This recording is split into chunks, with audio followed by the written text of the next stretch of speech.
नमस्कार दोस्तों, जय माता दी सभी को। इस वीडियो में दोस्तों हम डिस्कस करेंगे निफ्टी, बैंक निफ्टी और सेंसेक्स कल 23 अप्रैल यानी कि बुधवार को किस साइड मोमेंटम कर सकते हैं, कौन से लेवल पे अपॉर्चुनिटी बन सकती है, उसके पीछे का लॉजिक क्या है। साथ में ऑप्शन चेन एनालिसिस भी करेंगे ताकि कल के लिए मार्केट के क्रूशियल लेवल हमको पता लग जाए। तो दोस्तों वीडियो को एंड तक देखिएगा ताकि काफी कुछ आपको नया सीखने को मिले। चलिए दोस्तों शुरू करते हैं। बैंक निफ्टी का मैंने चार्ट ओपन किया है, 15 मिनट का टाइम फ्रेम है जो कि इंट्राडे के लिए बेस्ट होता है। लास्ट वीडियो में दोस्तों हमने डिस्कस किया था अगर बैंक निफ्टी 55,500 के ऊपर निकलती है तो अगला राउंड लेवल 56,000 है, वहां तक के हमको टारगेट देखने को मिल सकते हैं। लेकिन दोस्तों सेफ ट्रेडर के लिए ये मोमेंटम नहीं था। क्यों नहीं था? क्योंकि ये खड़ा खड़ा भागी थी बैंक निफ्टी, सीधा ब्रेकआउट दिया, एक कैंडल पॉज की, फिर सीधा ब्रेकआउट दिया और इसने दर्शन सीधा 56,000 के नजदीक के ही दे दिए।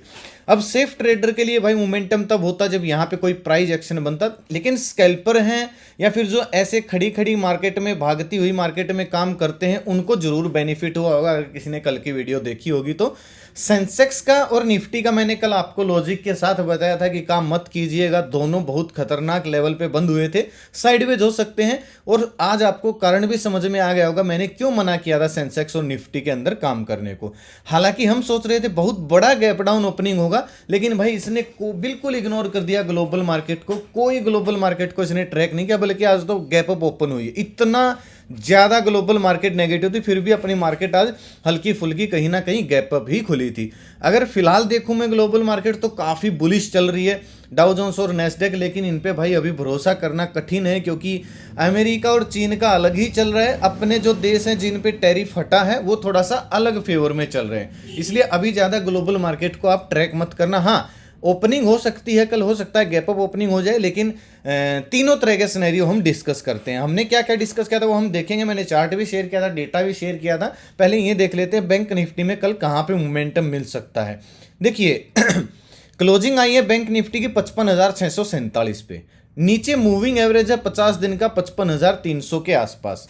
ठीक है, तो अगर बैंक निफ्टी भाई फ्लैट खुलती है या फिर थोड़ी सी गैप अप खुलती है 55,800 के लेवल को अगर आप देखोगे, इसने आज ब्रेकडाउन होने के बाद जब प्रॉफिट बुकिंग आई टॉप से तो कम से कम 3-4 बार इसने कोशिश किया 55,800 के ऊपर जाने के बाद, लेकिन जा नहीं पाई। अगर कल ये 55,800 के नीचे खुल के 55,800 के ऊपर निकलती है, थोड़ा सा पुल बैक देती है डाउन साइड और फिर से अगर ब्रेकआउट देती है तो 56,000 का मेरा पहला टारगेट है और 200-300 फिर मैं ऊपर भी प्रोजेक्ट कर सकता हूं, जिस तरीके से ग्लोबल मार्केट बुलिश भी चल रही है। तो अगर स्विंग बना तो बड़ा मोमेंटम भी आ सकता है। अगर कल फिर से खड़ी खड़ी भाग गई ब्रेकआउट देते हुए तो हो सकता है हमको 56,200 तक का टारगेट मिल जाए। 40-50 पॉइंट का स्टॉप लॉस डाल के 1:2 1:3 टारगेट के लिए मैं कॉल साइड जाना पसंद करूंगा। अगर मैं पुट साइड की दोस्तों बात करूं तो एक मैं बाउंस बैक एरिया या फिर आप कह लीजिए सपोर्ट एरिया आपके सामने मार्क कर देता हूं। जब तक इसके साथ स्विंग ना बन जाए तब तक हम अग्रेसिव पुट साइड प्लान नहीं कर सकते। हालांकि अग्रेसिव तो हम तभी प्लान कर सकते हैं जब मार्केट कम से कम एक दिन नेगेटिव क्लोजिंग दे दे, उसके बाद उसको फॉलो थ्रू मिल जाए, तभी थोड़ा सा अग्रेसिव जाया जा सकता है। अदरवाइज हमको थोड़े से छोटे टारगेट के लिए और संभल के ही पुट साइड काम करना पड़ेगा क्योंकि बहुत बड़ी बड़ी बुलिश कैंडल बनी है। अच्छा, मैंने आज एक और चीज़ अपडेट की थी भाई, पिछले 3 हफ्ते से मार्केट बड़ी बड़ी ग्रीन कैंडल बना रही है अपर साइड। हो सकता है इस हफ्ते हमको कुछ ना मिले, आपको पूरे हफ्ते ऐसी मार्केट मिले, थोड़ी थोड़ी वोलेटाइल और थोड़ी थोड़ी साइडवेज। मतलब 3 बड़ी कैंडल बनी है तो नो डाउट एक पोज कैंडल भी बन सकती है। पोज कैंडल का मतलब है डोजी कैंडल, जिसमें बायर सेलर की फाइट होती है और जहां पे वो कैंडल खुलती है वहीं के आसपास उसकी क्लोजिंग आती है, यानी कि साइडवेज रह सकती है मार्केट एक हफ्ता। हो सकता है आपको एक हफ्ता ज्यादा कुछ काम करने को ना मिले निफ्टी, बैंक निफ्टी और सेंसेक्स के अंदर। अगर दोस्तों प्राइस एक्शन के हिसाब से मैं देखूं 55,460 55,500 का लेवल फिलहाल के लिए सपोर्ट का काम कर सकता है। अगर बैंक निफ्टी इसके ऊपर कहीं पे भी खुलती है 55,460 के 400 के नीचे निकल के मूविंग एवरेज को टच करके अगर या ना भी करे, जरूरी नहीं मूविंग एवरेज को टच करके, हो सकता है मूविंग एवरेज से थोड़ा सा पहले भी थोड़ा सा वापस पुल बैक दे के कंटिन्यू अगर ब्रेकडाउन होता है दोबारा से मूविंग एवरेज का, एक बार के लिए नहीं बोल रहा हूँ, एक बार ब्रेकडाउन हो जाता है थोड़ा सा तो ये हो सकता है ट्रैप कर दे और वापस रिकवर कर दे। लेकिन अगर दोबारा फिर से ब्रेकडाउन हो गया फिर आपको एक स्विंग भी मिल जाएगा स्टॉप लॉस रखने को, ब्रेकडाउन होने पर हमको अपॉर्चुनिटी भी मिल सकती है। नीचे इतना कुछ खास रेजिस्टेंस है नहीं, सॉरी सपोर्ट है नहीं, हमको सीधा गैप भरने तक का भी टारगेट मिल सकता है या फिर इसका 50% हमको टारगेट देखने को मिल सकता है, यानी कि थोड़ी सी प्रॉफिट बुकिंग आ सकती है अगर प्रॉपर प्राइस एक्शन बना तो मैं स्विंग के ऊपर स्टॉप लॉस डाल के 40-50 पॉइंट का स्टॉप लॉस डाल के 1:2 या 1:3 टारगेट के लिए मैं पुट साइड जाना पसंद करूंगा। अगर थोड़ा सा हल्का सा सपोर्ट भी मैं बताऊं तो भाई 55,200 पे है, और अगर बैंक निफ्टी नीचे आई तो ये मूविंग एवरेज 55,200 पे आ जाएगी खिसक के, क्योंकि ये मार्केट के साथ चलती है छोटे टाइम फ्रेम में।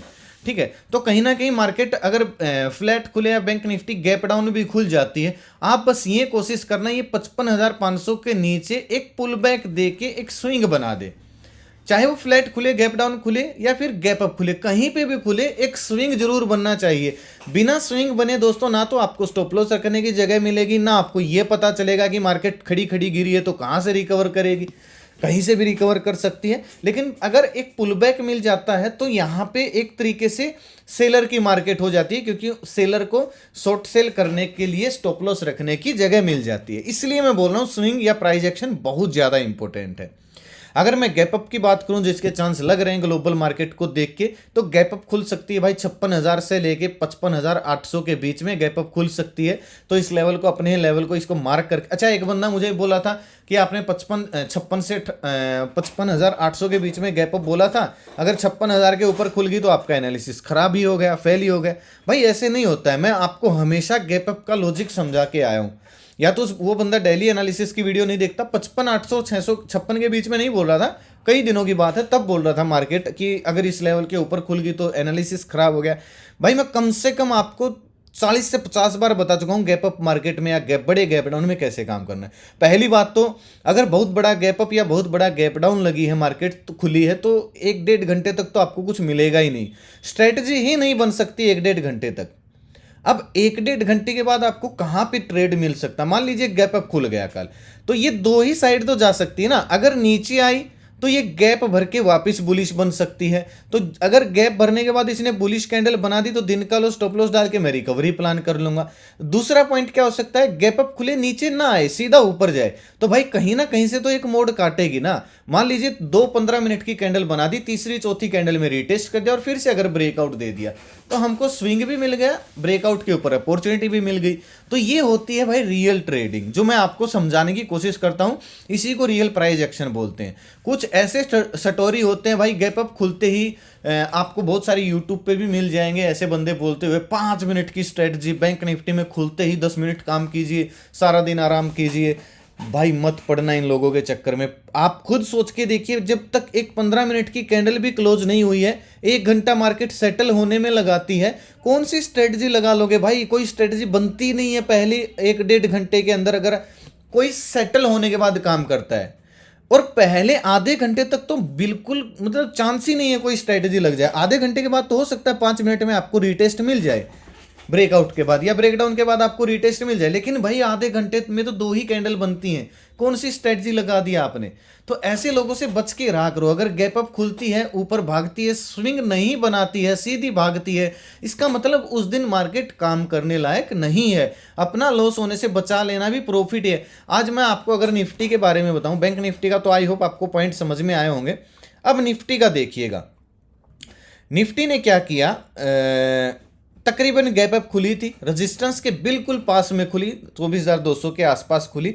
इसने आया, गैप फिल किया और उसके बाद रिकवरी दिया।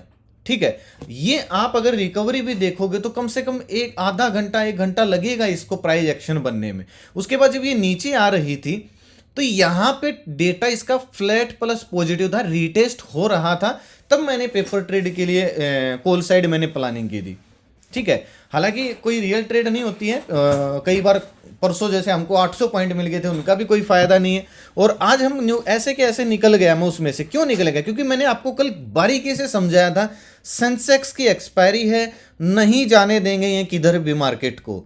सेंसेक्स अगर साइडवेज होगा तो निफ्टी भी साइडवेज होगी, क्योंकि दोनों के अंदर जो स्टॉक की वेटेज है, जो हाई फाई स्टॉक है, उनकी वेटेज तकरीबन सेम है। और स्टॉक के हिसाब से सेक्टर चलता है भाई, सेक्टर के हिसाब से स्टॉक नहीं चलते हैं। बात समझ पा रहे हो? जो हाई वेटेज स्टॉक है। और आप देख लीजिए आज सेंसेक्स ने और निफ्टी ने क्या किया है। अगर आप पहली 15 मिनट की कैंडल और लास्ट की 15 मिनट की कैंडल निकाल दोगे, कुछ भी नहीं है भाई, टोटली टाइम डिके वाली मार्केट थी आज। इसी वजह से फिर मैं पेपर ट्रेड से, हालांकि जो पेपर ट्रेड थी उसने दो बार 15-15 20-20 पॉइंट दिए, लेकिन उनका फायदा नहीं है, क्योंकि प्रॉपर प्राइस एक्शन बना ही नहीं है। अगर मैं आपको दिखाऊं हमने क्या डिस्कस किया था, आपको समझ में भी आएगा। ये देखिएगा, डेटा मैंने अपडेट किया था, बैंक निफ्टी का डेटा पॉजिटिव था और निफ्टी का डेटा फ्लैट प्लस पॉजिटिव, तकरीबन फ्लैट ही था। ठीक है, ये मैंने निफ्टी का आपके साथ चार्ट शेयर किया था और मैंने पेपर ट्रेड भी किया था अगली एक्सपायरी में। अगर इस एक्सपायरी में काम करता तो देखते देखते मेरे 30-40 पॉइंट तो डीके खा जाते ऑप्शन सेलर। ये भी आप दिमाग लगाया करो भाई। अगर आपको लगता है कि मार्केट साइडवेज है तो आप काम ही मत कीजिए। अगर आपको लगता है कि प्राइस एक्शन बन सकता है तो आप काम भी करो, तो अगली एक्सपायरी में शिफ्ट होइए ना। इसमें क्यों अपने हाथ जला रहे हो? मैंने चार्ट शेयर किया था, अगर ये ब्रेकआउट तो दिया है स्विंग बना के, अगर ये कामयाब रहा तो मोमेंटम मिल सकता है, अदरवाइज ये इसी रेंज में फिर घूम सकती है और इस लाइन के आसपास ये घूमती रही। हालांकि मेरी बातें भाई बहुत कम लोगों को समझ में आएंगी जो थोड़ा सा जेन्युइन ट्रेडर है। अगर कॉल टिप्स वाले उनको समझ में नहीं आएगी, क्योंकि उनको चाहिए कॉल टिप्स भाई डेली। ठीक है, मैंने यहाँ पे पेपर ट्रेड किया था, फिर मैं निकल गया। इससे बहुत देर तक इंतजार किया, तकरीबन 1 घंटे तक मैंने इंतजार किया, वहीं पे घूमती रही। और क्या फायदा है भाई, जब अगर मार्केट मोमेंटम ही नहीं दे रही तो टाइम डीके देने का क्या फायदा है। और मैंने कुछ अपडेट की थी सेंसेक्स की, ये 11:30 बजे मैंने बोला सेंसेक्स की एक्सपायरी है, इसलिए उधर जाना तो खतरे से खाली नहीं है। ठीक है, कल वीडियो में मैंने समझा था। बैंक निफ्टी सुबह ही लोगों को की सोच के विपरीत खड़ी खड़ी भाग गई, उधर भी नहीं जा सकते हैं। निफ्टी की चालू एक्सपायरी वाली स्ट्राइक प्राइस सेंसेक्स के साथ मिलकर साइडवेज होकर लूट सकती है, इसलिए चालू जो करंट एक्सपायरी उसमें काम नहीं कर सकते हैं। तो करे क्या भाई, जाए तो जाएगा। मैंने थोड़ा सा मजाकिया अंदाज में भी कहा था, हो सकता है ये सीन पूरा हफ्ता चलता रहे, क्योंकि मार्केट लगातार 3 हफ्ते से ग्रीन कैंडल बना रही है, इसलिए 1 हफ्ता पोज लेकर आराम कर सकती है, जो मैंने वीडियो की शुरुआत में भी आपको बताया था। हालांकि दोपहर बाद का डेटा सेम टू सेम था, ग्लोबल डेटा पॉजिटिव था, निफ्टी का डेटा फ्लैट था, बैंक निफ्टी का डेटा दोपहर बाद भी पॉजिटिव ही था। और इसीलिए आप अगर देखोगे जो ज्यादा गिरावट नहीं हुई, बैंक निफ्टी की ग्रीन कैंडल मिलेगी आपको, निफ्टी की डोजी कैंडल मिलेगी। क्यों मिलेगी? क्योंकि सेंसेक्स की एक्सपायरी थी। एफआईज फिर से बाइंग करके गए हैं, देखो कब तक करेंगे भाई। अगर ये थोड़े से दिन और कर ले तो फिर थोड़ा सा कॉन्फिडेंस आएगा रिटेल इन्वेस्टर का भी। और आपको जो आप ये सोच रहे होगे कि यार इंडेक्स भाग रहे हैं, स्टॉक नहीं भाग रहे, तो वो भी भागना शुरू कर देंगे, क्योंकि रिटेल ट्रेडर की हिस्सेदारी उसमें बढ़ना शुरू हो जाएगी। ये चैनल दोस्तों आप जाके ज्वाइन कर सकते हो, 100% फ्री है, कोई पेड ग्रुप नहीं है ये। यहाँ पे मैं चार्ट अगर मेरे से बन पड़ता है, लाइव मार्केट का डेटा क्या बोल रहा है, सारी चीजें पोस्ट करने की कोशिश करता हूँ भाई। कॉल टिप्स के लिए मत आना, सीखने के लिए आ सकते हो। यहाँ पे मैं price action, important level, all over market, global market, FIDs का डेटा वगैरह 100% फ्री है, पोस्ट करता रहता हूँ जितना मुझे नॉलेज है। और इससे बहुत हेल्प मिलती है लोगों को। कमेंट आप देख सकते हो वीडियो के नीचे, तो आप जाके ज्वाइन कर सकते हो। वीडियो के डिस्क्रिप्शन में आपको ओरिजिनल चैनल का लिंक मिलेगा, नहीं तो मैं कमेंट में पिन कर दूंगा, उसी से ज्वाइन करना। क्योंकि अगर आप सर्च करोगे इस लोगों से, इस नाम से बहुत सारे फ्रॉड चैनल मिलेंगे। कोई पेड ग्रुप बेच रहा है मेरे नाम से, कोई कुछ बेच रहा है भाई। ना तो मैं कॉल टिप्स एडवाइस देता हूँ, ना मेरा कोई पेड ग्रुप है। मेरे नाम से किसी को 1 पैसा मत देना, मेरी कोई भी पेड सर्विस नहीं है, मेरी कोई भी सिंगल पेड सर्विस नहीं है। 2 रुपये भी मैं किसी से 1 रुपये भी नहीं लेता हूँ, बच के रहिएगा भाई। मेरे नाम से किसी को पैसे देने की जरूरत नहीं है। अब निफ्टी को देखिएगा, निफ्टी में रेजिस्टेंस वही है जो रेजिस्टेंस कल था। ठीक है, ये तो ब्रेकआउट किस लिए दिया था? ब्रेकआउट इसलिए दिया था ताकि एक रेंज में फंसा सके। कौन सी रेंज में? जो पहली 15 मिनट की कैंडल है। मैंने कल आपको एक चीज बताई थी, अगर निफ्टी और सेंसेक्स में पहली 15 मिनट की कैंडल ज्यादा बड़ी बन जाती है, काम मत कीजिएगा। हम इसलिए गए थे थोड़ा सा, क्योंकि प्राइस एक्शन बनता हुआ दिख रहा था, लेकिन ये फिर से पहली 15 मिनट की कैंडल की रेंज में आ गए, इसलिए हम फिर वापस निकल गए। ये भी सूझबूझ का ही निर्णय होता है। या फिर पहले 1 घंटे में बड़ा मोमेंटम किसी भी साइड दे दे, तब भी काम नहीं करना है। जिसको समझ में आया होगा कमेंट करके भाई जरूर बताइएगा, और जिसने ये बात नहीं मानी होगी पक्का लॉस हुआ होगा भाई निफ्टी और सेंसेक्स के अंदर। अब निफ्टी में अगर हम सपोर्ट देखें तो भाई 24,100 पे सपोर्ट है, वहीं पे 50 दिन का मूविंग एवरेज है, 24,167 पे क्लोजिंग आई है। अगर निफ्टी 24,100 के ऊपर फ्लैट खुले या फिर हल्की सी गैप डाउन खुले, अगर ये 24,100 के नीचे निकलती है तो हो सकता है हमको 24,000 या फिर 24,020-30 तक के टारगेट एक स्कैल्पिंग मूव देखने को मिल जाए। 10-15 पॉइंट का एसएल डाल के मैं पुट साइड जाना पसंद करूंगा। और अगर दोस्तों ये मोमेंटम थोड़ा सा फास्ट आ जाए, फिर मैं कोशिश करूंगा सपोर्ट के आसपास या तो कोई डब्ल्यू पैटर्न बनाए या फिर कोई पॉजिटिव कैंडल बनाए, यहाँ पे उसका हाई ब्रेक हो, दिन का लो स्टॉप लॉस डाल के, तो मैं यहाँ से रिकवरी प्लान करूंगा, रादर देन मैं अग्रेसिव नेगेटिव साइड जाऊँ। क्योंकि ग्लोबल मार्केट भी बुलिश है और बिटकॉइन भी काफ़ी बुलिश है। हालांकि मैं क्रिप्टो करेंसी में काम करता नहीं हूँ, लेकिन थोड़ा थोड़ा इफेक्ट पड़ता है उन चीज़ों का। और अपनी मार्केट तो नेगेटिव है ही नहीं, तो अग्रेसिव पुट साइड जाना भी बहुत खतरनाक है। अगर मैं गैप डाउन, बड़े गैप डाउन की बात करूं तो भाई बड़ा गैप डाउन खुल जाए, जब तक 24,000 को टच करके बाउंस करके वापस 24,000 के लेवल को नहीं तोड़ देती, तब तक पुट साइड प्लान नहीं हो सकता है। अगर तोड़ती है तो फिर मेरा 23,850 तक का पुट साइड प्लानिंग हो सकती है। ये लेवल दोस्तों कम से कम 400-500 पॉइंट दूर है, तो काफ़ी दूर है, तो यहाँ तक तो हम अभी प्लानिंग नहीं कर सकते। अगर फ्लैट खुलती है, गैप अप खुलती है, 24,200 के ऊपर फिर से निकलती है, एक दो कैंडल क्लोज किया, एक स्विंग बनाया, ब्रेकआउट दिया, तो हमको 24,300 330 के टारगेट देखने को मिल सकते हैं। 10-15 पॉइंट का एसएल डाल के मैं कॉल साइड जाना पसंद करूंगा। इससे इसके बीच में मत छेड़िए भाई। सच बताऊं तो ये पूरा जो एरिया है निफ्टी का नो ट्रेडिंग जोन है। अब मैंने आपको कल भी बताया था, अगर नीचे आज मार्केट गैप अप खुली, नीचे आई, आपको क्या दिखा, यहां से रिकवर कर गई, 24,080 के आसपास से निफ्टी सीधा रिकवर कर गई। कोई सपोर्ट नहीं था यहाँ पे, बहुत सारे लोगों को नहीं दिख रहा होगा किसी भी टाइम फ्रेम में। सपोर्ट आपको दिख रहा है यहाँ पे या फिर 24,000 के लेवल। 80 से क्यों रिकवर करेगी? क्योंकि मैं आपको समझा के आया था, जो एक बड़ी कैंडल बनती है ग्रीन कलर की, उसके बाद उसके अंदर बहुत सारे सपोर्ट बन जाते हैं। कभी भी मार्केट जब उसको टच करेगी तो कहीं से भी रिकवर कर जाती है। इसीलिए हमेशा बोलते हैं ट्रेंड इज योर फ्रेंड। बड़ी अगर ग्रीन कैंडल बन रही है तो अग्रेसिव आप लगातार पुट साइड फिर जा नहीं सकते हो, ट्रैप होने के चांस ज्यादा बढ़ जाते हैं। कम से कम एक नेगेटिव क्लोजिंग आने दीजिएगा, ठीक है। तो ये निफ्टी के थे भाई। अगर मैं सेंसेक्स की बात करूं, सेम टू सेम आप ये देखिए भाई किस तरीके से लूटा गया है आज लोगों को।